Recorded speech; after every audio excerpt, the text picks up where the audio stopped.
to Growing Babies Marriage Monday. Since this is our first one about marriage, I thought I would just give a bit of a testimony on what we've gone through so far through our marriage. And it's been a roller coaster, up and down, up and down. James and I got married in 2001. We were 20 years old. We met in high school sweethearts, and we were engaged when James was doing his OACs and I was in hairdressing school or aesthetics school.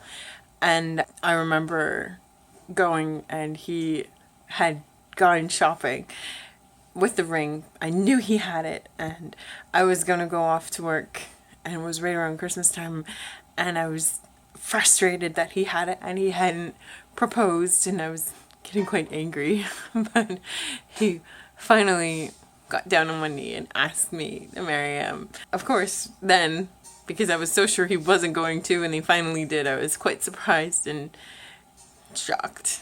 And so I went to work very, very happy that night. In the spring, that was right before Christmas, and then that spring, I think, is when we got married. We were not engaged for very long. So our engagement was fun. We opted for a more simpler wedding. Outside, we had our reception, got married at my grandparents' church, and then we went up to a resort. James got sick the day before our wedding. So while we were getting married, he had the flu. So fun to see him sweating, and I thought it was just because he was nervous. But no, he was sick. And yeah, that was not so fun. So we got home after everything, and of course we're both exhausted. So we didn't actually consummate our marriage on our wedding day. So that was a rough start. Red flag number 1. And the next day we left for the resort, and on our way we drive through Algonquin Park. There's a highway that goes through, and it's just on the other side. Our van breaks down, and this is before there are cell phones that we have now. Luckily, a really nice couple with a little child stopped and asked us if we needed help and picked us up, and they brought us to our resort. I still think that that is such an amazing, amazing thing that they did for us. To people stuck on the side of the road. Nobody does that anymore. Stops to see if they're okay. So thank God for that. And I remember feeling so frustrated and so angry at the time, and I don't even know why. Anyway, so our van broke down, and we had no vehicle then during our honeymoon, so we were stuck at the resort. They had bikes that you could use to go within the distance there, but yeah, it's not quite the same as having your vehicle to be able to go into the nearest little town if you wanted to. Anyway, James was still sick, getting over the flu, and of course, I'm a young bride. I want to give myself to my husband on our honeymoon, and that didn't really go very well.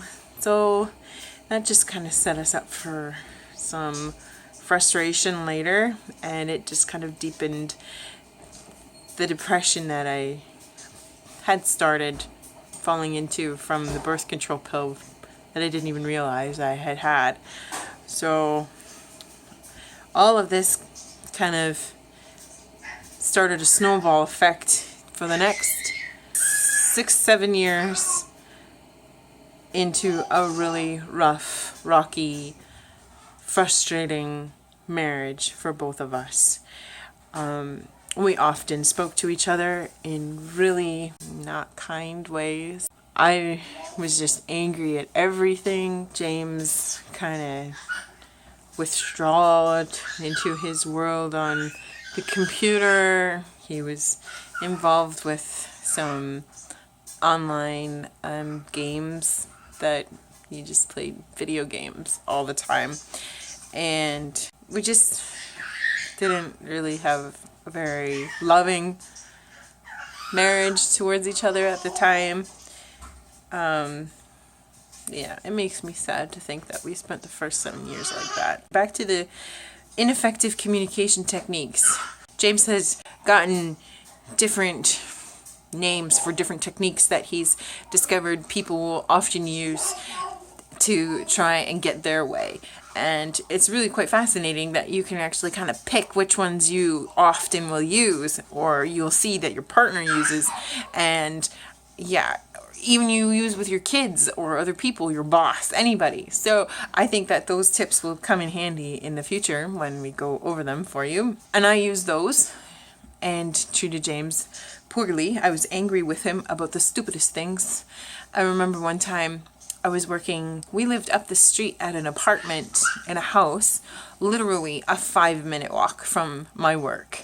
We were supposed to go somewhere after work. I thought I had said, pick me up after work and we'll go.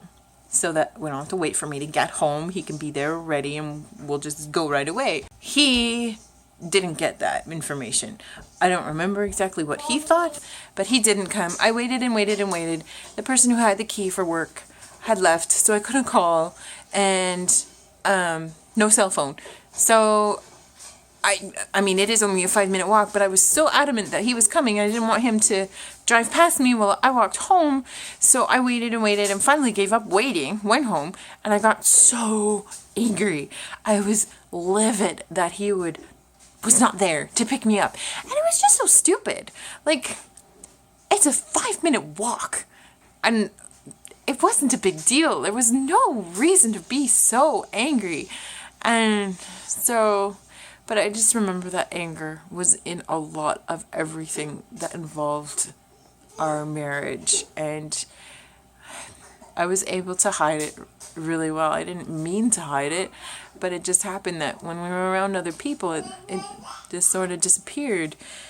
I'm not sure how or when exactly I realized, but James was slowly working on me, trying to get me to see what I was like.